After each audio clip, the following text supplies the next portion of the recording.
And that's the reason they're watching behaviour all the time.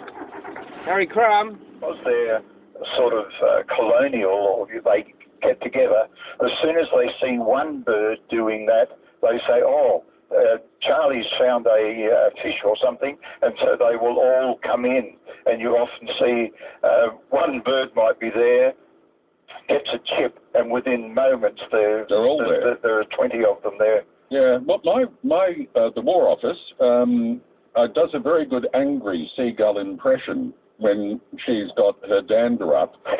Why is it you'll see one bird with its feathers all ruffled up and being very nasty to the others? This is, or what would you call it, position fighting? Yeah. We hear that, yeah. And you see them arching their neck over, and this is a form of dominance.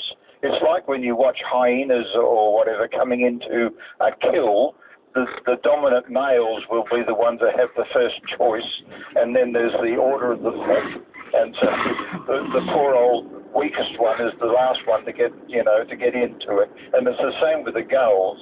And often when you're watching them courting, where they're doing their nesting places, sometimes if you've got a nice little sheltered place underneath a bit of plant material on an island, you'll find that the bossiest male will take over that, and you'll see him arching over his neck and opening up his mouth and that to make sure that this is my territory, keep out of it. So get away, yeah. Now, Penguin Island is a pretty interesting place. It's got more than just gulls. Yes, it has a lot of terns there too. You've got the bridal tern over there, the fairy tern, and strangely, it just in the last probably 5 or 6 years, there's been a huge colony of pelicans taking up nesting on the northern side of the island, which is really wonderful. Initially, when we were kids in the 1940s and used to holiday down at Mandurah, up in the Peel Estuary, there used to be quite a lot of pelicans nesting on the island there.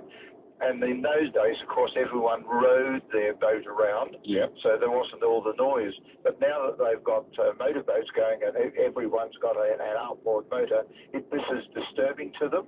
So they've actually found a new location on the northern end of Penguin Island. They're amazingly nimble for what appears to be quite a clumsy bird. I often see them at Canning Bridge sitting on the light poles.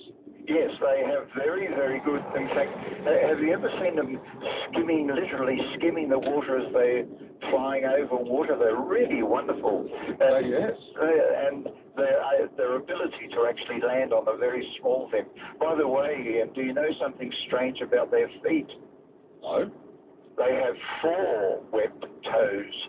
Ducks, swans and geese have got 4 toes, 3 to the front and 1 at the back. The 3 at the front have got webbing in between them. But pelicans, cormorants, boobies, etc., and gannets, etc., have got 4 webbed toes. They've got webbing from the inside toe to the toe at the back. And guess why? I have no idea. They have to catch fish. Whereas most of those birds, like the ducks, swans and geese, are plant eaters, and they don't have to go and chase something.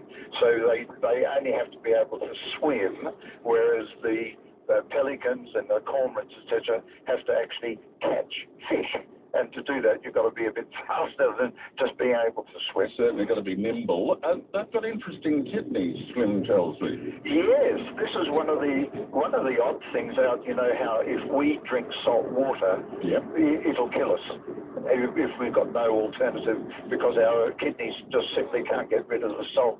Well, would you believe it? Pelicans, and I believe quite a lot of the seabirds, have a special, what they call a salt kidney up in their head near their beak, and as the blood goes through these kidneys, it extracts the salt. And on the pelican, if you get a close-up or if you get close enough to a pelican, on its upper mandible, running from just in front of the eye, there is a groove running all the way down the beak to the tip, and it's along this groove that the salt from this kidney is weeped out of both sides of the upper part of the bill as it drains the salt out their blood system. Really clever. Ain't nature wonderful? And Eric, just before I let you go, one of our listeners, Rita, would like to know about kookaburra songs. On her early morning walk, she hears the chicks practicing their calls. Do the calls develop as they get older? Yes, it is a learned thing. It's like sometimes when you watch bowerbirds in the initial males, when they start to call, they've got a very, very small repertoire. And it's really weird. In fact, one of the lyrebirds over in the eastern states, there were a group of people at Cunningham Cap there, and they were sitting down, and here in the bush you hear this, and they said, trains? I didn't think there were any trains in here. They walked into the bush, and of course there's no sign of it.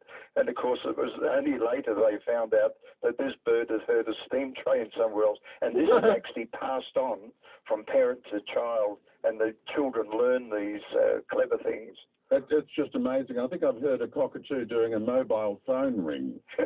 Yes, they do. Yes, they are very clever. Just incredible. Eric, always a delight to talk to you. Thanks very much for that. My pleasure, Ian. Eric McCrumb here on 720 ABC Perth. Oh, that guy's awesome. Eric McCrumb, guys. Eric McCrumb, talking birds. Today we would talk maggots of the earth, and we'll be back next week with Eric McCrumb, talking birds. Goodbye.